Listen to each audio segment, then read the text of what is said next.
সকাল থেকে জেহব সাহেবের বাড়িতে এক এলাহি কাণ্ড চলছে। ড্রয়িং রুমের সোফাগুলো নতুন করে গোছানো হয়েছে। টেবিলের ওপর সাজানো রয়েছে নানান পদের মিষ্টি ফল আর নাস্তা। আজ তাদের একমাত্র আদরের মেয়ে তেকে দেখতে আসবে বাংলাদেশের নামকরা ব্যবসায়ী আরএম সাহেবের পরিবার। তে আয়নার সামনে দাঁড়িয়ে নিজের পরনের হালকা সাদা রঙের শাড়িটা ঠিক করছিল। তার মুখটা কিছুটা থমথমে। ঠিক তখনই ঘরে প্রবেশ করলেন তার মা আয়ু। আয়ু তের দিকে তাকিয়ে হেসে বললেন, বাহ, আমার মেয়েকে আজ একদম পরীর মতো লাগছে। দেখিস তে, আরএম সাহেবের ছেলে জাংকুক তোকে দেখা মাত্রই পছন্দ করে ফেলবে। তে একটা দীর্ঘশ্বাস ফেলে বলে, মা, আমি তো তোমাদের আগে বলেছি আমি এখন বিয়ে করতে চাই না। আমার পড়াশোনা এখনো শেষ হয়নি। তোমরা কেন জোর করছো? আমি তো এখনো ছোট। আরে তে, তুই তো পাত্রকে এখনো দেখিসনি। জাংকুকের ডাকনাম হলো জেকে। ছেলে যেমন হ্যান্ডসাম তেমন শান্ত। তুই দেখিস, তোর পছন্দ হবেই। তোমরা যাই বলো না কেন, আমি এই বিয়েতে একদম রাজি হব না। আমি সোজা না করে দেব। আয়ু আর জেহব টেনশনে আছে। তে আগেই বলে দিয়েছে সেই বিয়েতে রাজি না, কিন্তু আরএম সাহেবের পরিবার অনেক ভালো, তাই সে তেকে বিয়েতে জোর করছে। কিছুক্ষণ পরেই জেহব সাহেবের বাড়িতে এসে পৌঁছালো আরএম সাহেবের পরিবার। জাংকুকের বাবা আরএম, মা জিন আর তার ছোট বোন জিমিন। জাংকুকের পরনে ছিল একটি নেভি ব্লু শার্টের কালো ট্রাউজার।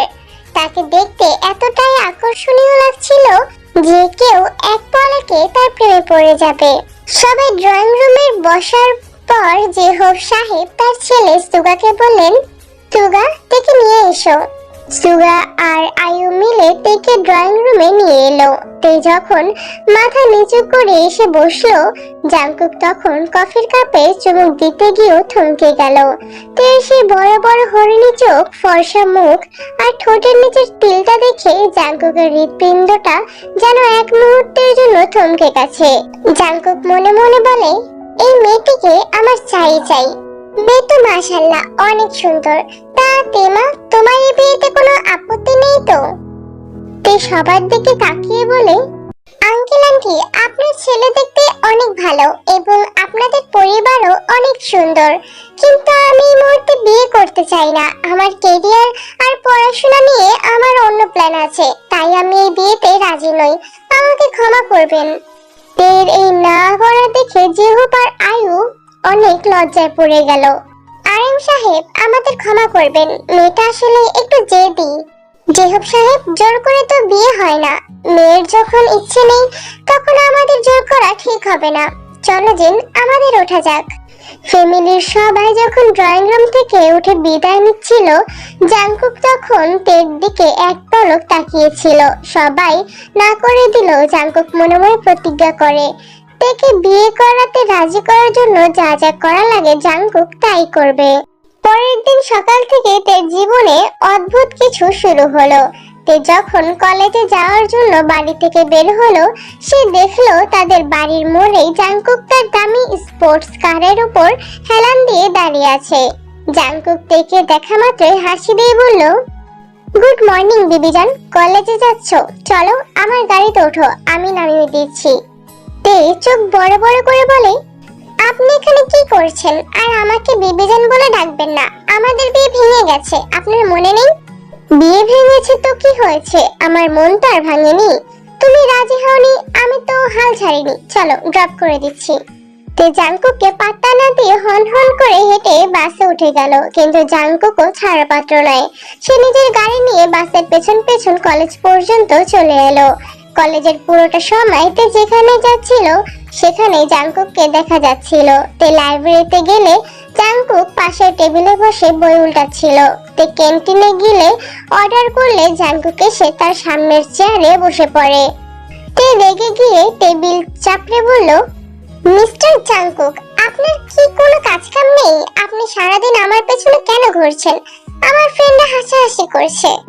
জাংকুক তার বাটি থেকে এক চামচ নুডলস নিয়ে বলল, বাহ, আমার বিবিজানের চয়েস তো দারুণ। আর শোনো, ভালোবাসার মানুষের পেছন ঘুরতে কোনো কাজের দরকার হয় না। তুমি যতদিন না রাজি হবে আমি ঠিক এইভাবেই তোমার ছায়ার মতো পাশে থাকবো। তে রাগ করে সেখান থেকে চলে যায়। এভাবে কেটে গেল প্রায় 1 মাস। জাঙ্কুক প্রতিদিন নিয়ম করে তের কলেজে আসতো, তাকে ফুল দিত, চকলেট দিত। তে সেগুলো মুখে রাগ দেখিয়ে নিল, বাড়ি গিয়ে নিজের ড্রয়ারে লুকিয়ে রাখতো আর একা একা হাসতো। একদিন বিকেলে কলেজ থেকে ফেরার সময় আকাশটা মেঘলা ছিল। তে রাস্তা পার হওয়ার জন্য মেইন রোডের পাশে দাঁড়িয়ে ছিল। তার কানে ছিল হেডফোন, যার কারণে সে চারপাশের কোনো আওয়াজ শুনতে পারছিল না। জাঙ্কুক রাস্তা পার হতে যাবে, ঠিক তখনই এক পাশ থেকে একটা গাড়ি ব্রেক ফেল করে তের দিকে আসছিল। রাস্তার লোকজন চিৎকার করে ডাকছিল, কিন্তু তে হেডফোনের কারণে কিচ্ছু শুনতে পায়নি। জাঙ্কুক ঠিক তখনই রাস্তার ওপার থেকে তের এই অবস্থা দেখে তার কলিজা বের হয়ে এলো। সে কোনো কিছু না ভেবে দৌড়ে রাস্তার মাঝখানে চলে এলো। গাড়িটা তেকে ধাক্কা দেওয়ার ঠিক কয়েক সেকেন্ড আগে জাঙ্কুক থেকে এক প্রচন্ড ধাক্কা মেরে রাস্তার ওপারে ফেলে দিল, কিন্তু জাঙ্কুক নিজেকে সামলাতে পারলো না। সেই গাড়িটি জাঙ্কুককে এক সজোরে ধাক্কা মারলো। জাঙ্কুকের শরীরটা রাস্তার পিচের উপর আছড়ে পড়ে, তার মাথা কেটে রক্ত বের হতে লাগে। সে এক মুহূর্ত অজ্ঞান হয়ে গেল। তে রাস্তার উপরে গিয়ে হাঁটুতে সামান্য চোট পেল। যখন সে পেছনে ঘুরে তাকালো, তার পুরো পৃথিবী যেন স্তব্ধ হয়ে যায়। সে দেখে জাঙ্কুক রক্তাক্ত অবস্থায় রাস্তার মাঝখানে পড়ে আছে। তে পাগলের মতো কাঁদতে কাঁদতে জাঙ্কুকের কাছে ছুটে যায়। সেই জাঙ্কুকের মাথাটা নিজের কোলের উপর তুলে নিয়ে চিৎকার করে বলে, জাঙ্কুক চোখ খোলো, জাঙ্কুক আমার দিকে তাকাও, তোমার কি হয়ে গেল? আমি তোমাকে ভালোবাসি জাঙ্কুক, প্লিজ আমাকে ছেড়ে যেও না, কেউ একটা অ্যাম্বুলেন্স ডাকুন প্লিজ। আসলে তে মনে মনে জাঙ্কুককে পছন্দ করতে শুরু করেছিল। প্রথম দিন দেখেই জাঙ্কুকের হ্যান্ডসাম চেহারা আর তার এই পাগলামি তের মনে ধরেছিল, কিন্তু তে একটু ভাব দিচ্ছিল। সে দেখতে চেয়েছিল এই বড়লোকের ছেলে তার পেছন কতদিন ঘুরতে পারে এবং তার ভালোবাসাটা কতটা সত্যি। তাই সে মুখে সব সময় রাগ দেখাতো। হসপিটালের ইমার্জেন্সি ওটির বাইরে তে তখন অনবরত কাঁদছিল। তার জামায় জাঙ্কুকের রক্ত লেগেছিল। খবর পেয়ে জাঙ্কুকের পরিবার এবং তের পরিবার সবাই হসপিটালে ছুটে এলেন। আমার ছেলের কি হলো? ও জাঙ্কুক, কোথায় তুই? আয়ু তেকে জড়িয়ে ধরে সান্ত্বনা দিচ্ছিলেন। কিছুক্ষণ পর ডাক্তার ওটি থেকে বের হয়ে বললেন, আঘাতটা বেশ গুরুতর ছিল, তবে ভয়ের কিছু নেই। আমরা ব্লিডিং বন্ধ করেছি, এখন ওনাকে কেবিনে শিফট করা হচ্ছে। জ্ঞান ফিরলেই আপনারা দেখা করতে পারবেন। বিকেলের দিকে জাঙ্কুকের জ্ঞান ফিরল। তে সবার আগে কেবিনের ভেতর প্রবেশ করে। জাঙ্কুক তখন বেশ দুর্বল, মাথা সাদা ব্যান্ডেজ বাঁধা। তেকে দেখে জাঙ্কুকের মুখে হাসি ফুটে ওঠে। জাঙ্কুক খুব দুর্বল গলায় বলে, বিবিজান তুমি ঠিক আছো তো? তোমার কোথাও লাগেনি তো? তে আর নিজেকে ধরে রাখতে পারলো না। সে জাঙ্কুকের বিছানার পাশে বসে জাঙ্কুকের হাতটা নিজের 2 হাতের মুঠোয় নিয়ে ফুপিয়ে কেঁদে ওঠে। তুমি একটা আস্ত পাগল জাঙ্কুক, নিজের জীবনের তোয়াক্কা না করে কে এভাবে অন্যের জন্য গাড়ির সামনে চলে যায়? যদি তোমার কিছু হয়ে যেত আমি নিজেকে কোনোদিন ক্ষমা করতে পারতাম না। জাঙ্কুকের চোখের পানি মুছে দেওয়ার চেষ্টা করে বলে, তোমার জন্য আমি 100 বার মরতে রাজি আছি বিবিজান, কিন্তু তুমি কাঁদছো কেন? তুমি তো আমাকে পছন্দ করো না। তে জাঙ্কুকের বুকে হালকা একটা কিল মেরে বলল, কে বললো আমি পছন্দ করি না? আমি তোমাকে প্রথম দিন দেখে ভালোবেসে ফেলেছিলাম। আমি শুধু দেখেছিলাম তুমি আমার পেছনে কতদিন ঘুরতে পারো। আমি তোমাকে অনেক ভালোবাসি জাঙ্কুক। জাঙ্কুকদের মুখ থেকে ভালোবাসার কথা শুনে বিছানা থেকে উঠে বসতে গেল। সত্যি বলছো বিবিজান? ডাক্তার আমার ব্যান্ডেজ খুলে দিন, আমি এক্ষুনি আমার থেকে বিয়ে করব। কেবিনের বাইরে দাঁড়িয়ে থাকা সুগা, জেহুপ আর এমজিন সবাই হেসে ঘরের ভেতর প্রবেশ করলেন। জেহুপ জাঙ্কুকের মাথায় হাত রেখে বলে, বাবা জাঙ্কুক, তোমার এই পাগলামি দেখে আমি আর না করতে পারলাম না। তোমার বিবিজানকে তোমার হাতেই তুলে দেব, আগে তুমি একটু সুস্থ হও। আরাম সাহেব হেসে বললেন, তাহলে দেরি কেন? জাঙ্কুক সুস্থ হয়ে বাড়ি ফিরলেই বিয়ের সানাই বাজবে। জাঙ্কুক সুস্থ হওয়ার ঠিক 1 মাস পর তাদের বিয়ের ধুমধাম আয়োজন করা হলো। তে সেজেছিল এক লাল বেনারসি শাড়িতে, আর জাঙ্কুক পরেছিল সাদা শেরওয়ানি। বিয়ের আসরে যখন তারা একে অপরের দিকে তাকিয়েছিল, তখন তাদের চোখে ছিল এক পৃথিবীর সুখ। বিয়ের এই আনন্দের মাঝেই হলের এক কোণায় প্রেমের কাহিনী হচ্ছিল। জাংকুকের ছোট বোন জিমিন এক কোণায় দাঁড়িয়ে জুস খাচ্ছিল, আর তের ভাই সুগা এক মনে জিমিনের সেই চাউনের দিকে তাকিয়েছিল। সুগা ধীর পায়ে জিমিনের পাশে গিয়ে দাঁড়ালো। হাই জিমিন, আজ তোমাকে অনেক সুন্দর লাগছে, পুরো পরীর মতো।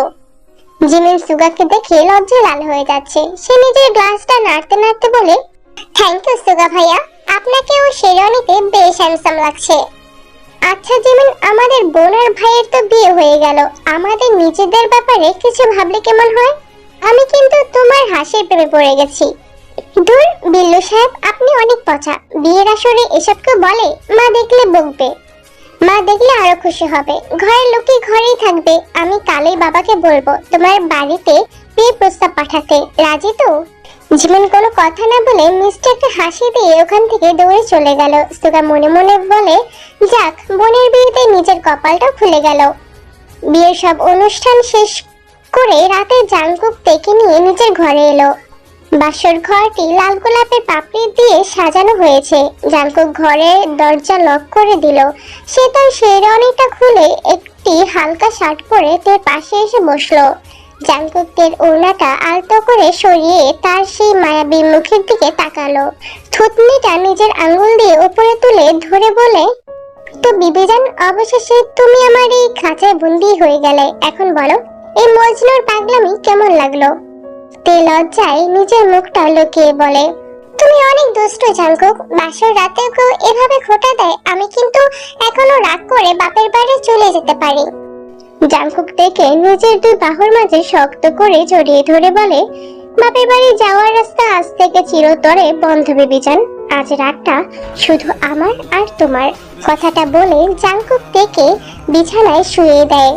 তারপর তের দিকে ঝুঁকে তার ওষ্ঠ দখল করে নেয়। তে জাংকুককে শক্ত করে জড়িয়ে ধরে। জাংকুক এবার তের গলায় মুখ ডুবায়। তে মন করতে শুরু করে,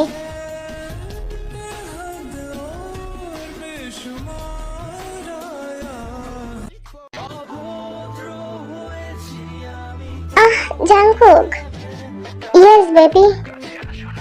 জাংকুক এবার তের পেটের দিকে নেমে আসে এবং সেখানে অনবরত কিস আর বাইট করতে থাকে।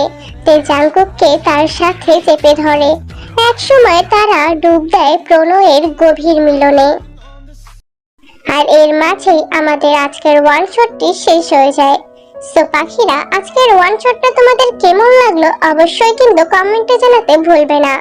এবং এরকম সুন্দর সুন্দর রোমান্টিক গল্প পেতে আমার চ্যানেলটি সাবস্ক্রাইব করে রাখো।